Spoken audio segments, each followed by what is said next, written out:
Nadie busca el exilio lo busca uno. El exiliado no deja su patria en busca del porvenir. Dejar nuestro territorio, desarraigarnos de una vida no es fácil.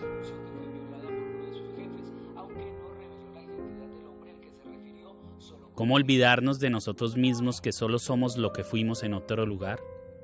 Los exiliados tenemos un sentimiento común, el de haber abandonado nuestra propia vida, que continuará por siempre sola en la distancia, encerrada, secuestrada, muriendo.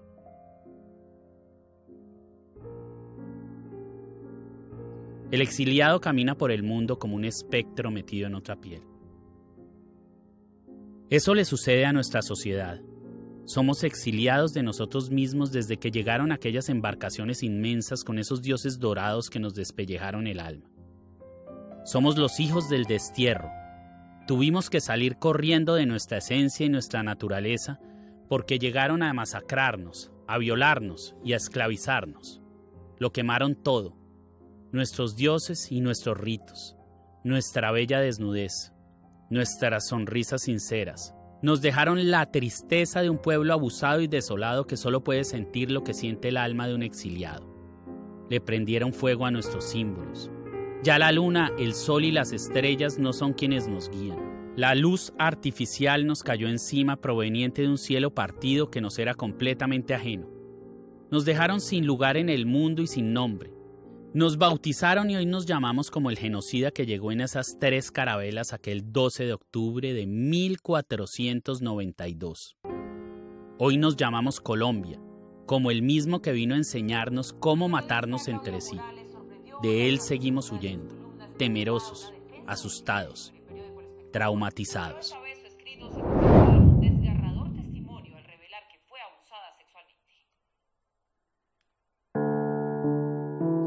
Esos son los símbolos que permean la conciencia colectiva latinoamericana, los símbolos que nos embutieron a la fuerza los sociópatas que nos conquistaron y que hoy se perpetúan en el espíritu de nuestro país. Los conquistadores siguen aniquilando el mismo pueblo, ya no usan armaduras ni espadas. Van de camuflado con cintas en los brazos que los identifican y están armados de fusiles y motosierras. Los terratenientes y hacendados son la reencarnación póstuma de aquellos seres usurpadores. Ellos buscan lo mismo que los soldados de hierro y bronce que bajaron de las 3 carabelas de Cristóbal Colón. Desplazar a los legítimos propietarios de un territorio. Robarle las tierras a un pueblo cándido, pacífico e inocente. La psiquis del poderoso colombiano está estructurada por simbolismos indoblegables que no le permitirán evolucionar jamás. Nuestra élite es una jauría de sociópatas deslinderados y adictos al control que ven a los demás como hormigas trabajadoras y bacterias que los infectan. Y como están chiflados no van a permitir que las cosas cambien. A Colombia la está matando la pereza. Lo que tenemos que hacer en modificación de jornada de trabajo es recortar la jornada de sueño, es recortar la jornada de vacaciones, es recortar la jornada de festivo. ¿Por qué están tan locos todos esos tiranillos tropicales que nos gobiernan? El primer desafío del Centro Democrático será el de volver trizas ese maldito papel que llaman el acuerdo final con las FARC, que es una claudicación. ¿Cuál es el camino que transitan los millonarios y poderosos colombianos para convertirse en semejantes monstruos devastadores de su propia raza? El sociópata se hace, no nace, o mejor se deshace. Al sociópata los símbolos externos le destruyen el soporte ético que sostiene las barreras de contención de su psiquis, hasta convertirlo en un ser plenamente consciente de sus actos y su maldad, a quien solo le interesa alcanzar sus propósitos, sin importar lo que tenga que hacer para lograr la autosatisfacción de los deseos que le exige su inconsciente. Por eso son egocéntricos, prepotentes, megalómanos, extrovertidos, impulsivos y sobre todo, un rasgo que los identifica a todos, son adictos al control y al poder.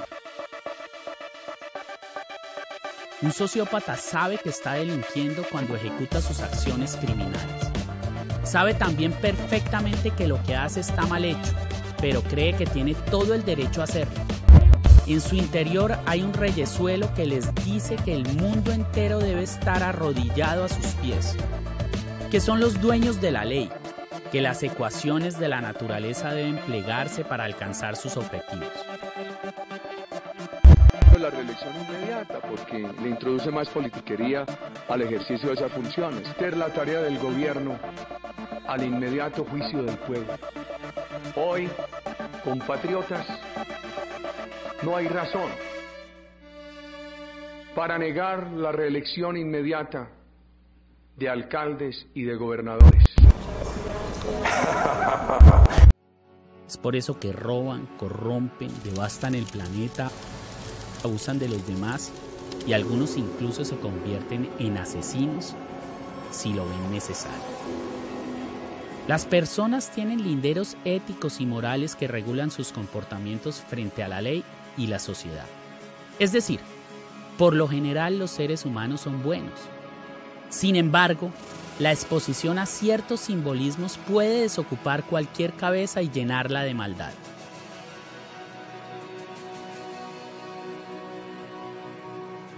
La falencia absoluta de control puede producir una necesidad ilimitada de aferrarse al control mismo.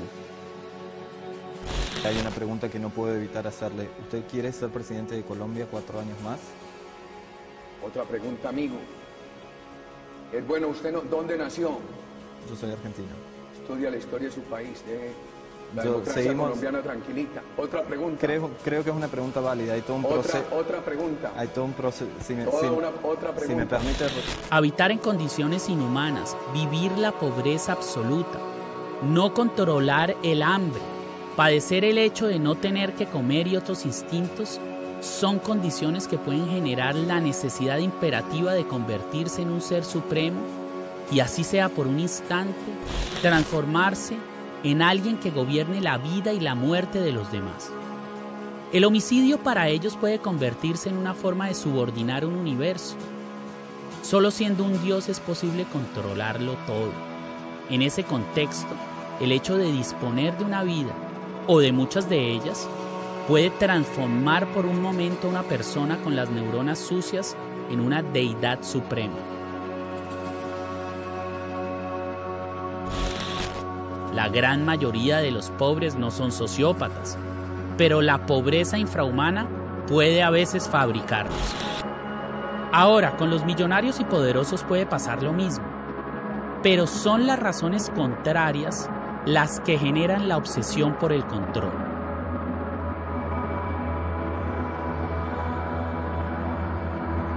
Estos sujetos controlan porciones de vida y ese control, que para algunos es parte de su ocupación y función en el mundo, se transforma en la esencia química que necesita su cerebro podrido para andar.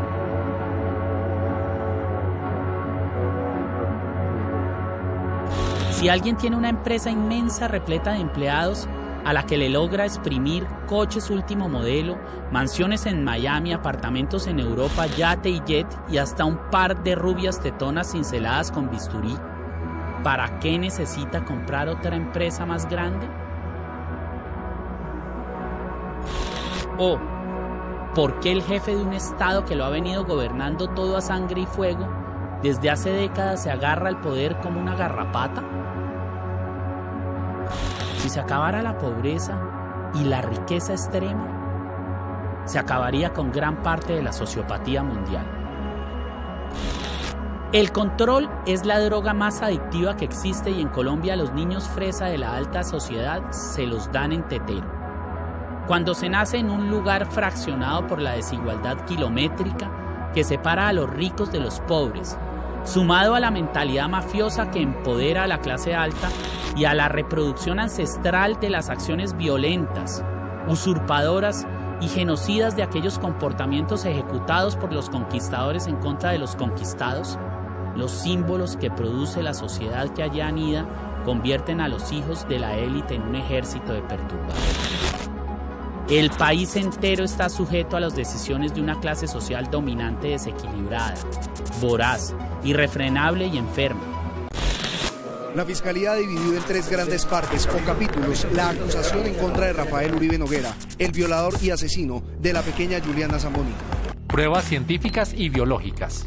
Son las más irrefutables. Demuestran que los restos de sangre y otros fluidos hallados en el cadáver de la pequeña corresponden a Rafael Uribe Noguera. Estas pruebas fueron de difícil cotejo para medicina legal, debido a que el cuerpo de Juliana fue lavado con aceite para borrar cualquier evidencia de maltrato. Pero a pesar de eso, se encontró un rastro biológico que lo vincula a él directamente con el crimen. Biológico que vincula al señor Rafael Uribe en la muerte y abuso sexual de la menor de 7 años. Yo decía, vea, primero lo que pasó con él es que se le corrieron los límites. Un sociópata es una persona que no tiene límites. Un sociópata es un homicida, un delincuente, violador, corrupto. Cualquier tipo de delincuente puede ser sociópata, aunque no todo delincuente es sociópata. Los millonarios de cerebro desajustado en Colombia son los únicos dueños de las grandes empresas, de los bancos, de los medios de comunicación y en general de los centros de producción que mueven la economía. Ellos son los que eligen a los políticos que ancestralmente se han adueñado de las instituciones gubernamentales, gestando un Estado trastornado. El Estado en Colombia no cuida de sus hijos, no cumple su función de educarlos, de atenderlos en la enfermedad y en las dificultades. El Estado colombiano es un padre alcoholizado de poder, un criminal borracho que nos asesina todos los días, nos viola y nos maltrata. Los simbolismos sociológicos son aquellos hechos sociales y cotidianos que se presentan cuando las personas interactúan entre sí. El hijo de un rico colombiano tiene un par de empleadas que lo atienden desde pequeño, que le cambian los pañales, le sirven los platos en la mesa pero jamás se sientan a comer en ella. Duermen en cuartos de 2x2 y salen solo los domingos. Una esclava en el pleno sentido de la palabra. Un chofer que los lleva a la finca, pero que no se puede meter a la piscina con ellos porque la contamina, y un nutrido grupo de sirvientes que durante la vida no paran de atender. Después, cuando crecen, se convierten en otros señores feudales, al igual que sus padres, y llegan a gobernar el país en lo económico, en lo empresarial, en lo político, como el reino perfecto en el que han crecido. Aquel que les brinda un desequilibrio social que también alimenta su adicción compulsiva a esa sustancia que también le dieron al tío, al papá, al abuelo, llamada control.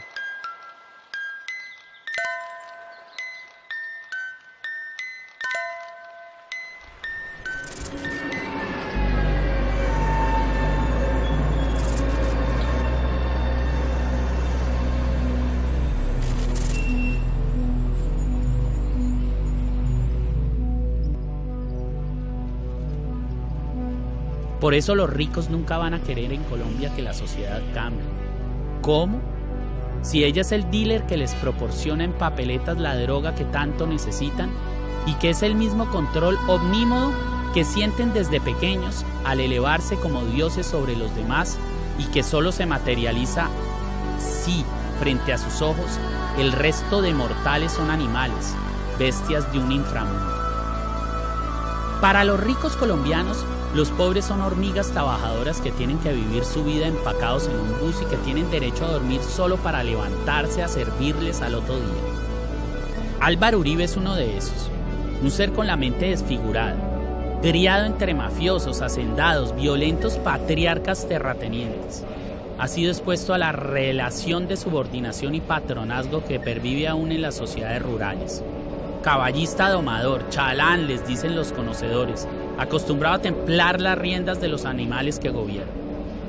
Una persona de esta extracción jamás podrá entender el liderazgo como elemento vital de la evolución, sino como una oportunidad de sometimiento de los gobernados.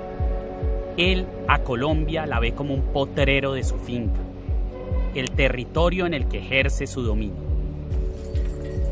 El control es su adicción, y como a muchos sociópatas, este vicio le permeó la psiquis, convirtiéndolo en un depredador sexual. Las ecuaciones criminológicas dan como resultado la más certera de las hipótesis. Es obvio que Álvaro Uribe es él. Él. Así lo llama la periodista Claudia Morales, en la columna en la que narra los hechos.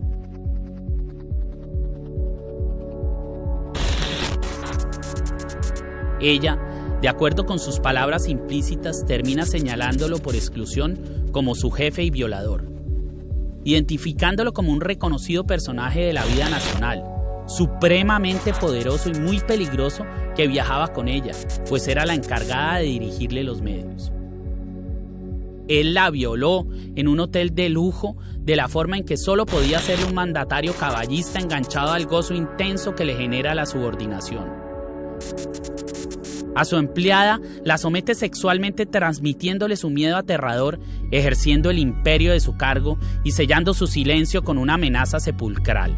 En ese momento, el matarife a Claudia la vio a través del prisma de su mente deslinderada como una yegua más de su corral.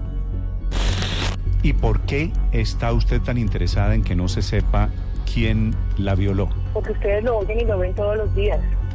Y porque me parece que ya exponerme en este punto de la vida con un nombre, cuando ya en la historia que ha pasado no tengo tampoco ninguna prueba distinta a mi palabra, me parece que es un desgaste y además me parece que es peligroso. La vida que esa persona ha tenido ha demostrado que nada de lo que ocurra a su alrededor le puede hacer daño, que tiene todo el poder para poderse salir con la suya.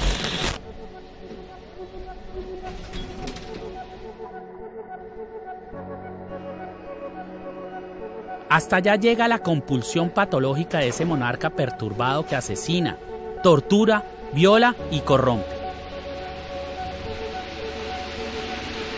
Uribe necesita del poder como un adicto a la heroína. Necesitaba un chute de control en la vena y por eso decidió comprar con billetes untados de cocaína la presidencia del capataz arrastrado llamado Iván Duque.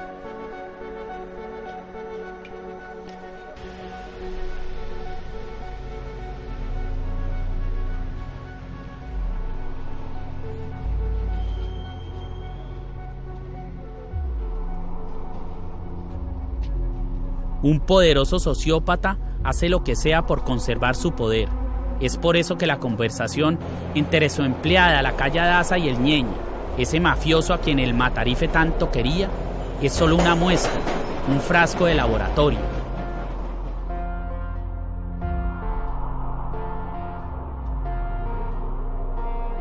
La probeta donde anida el virus sociopático de las élites que lleva años sumergiendo a los pueblos latinoamericanos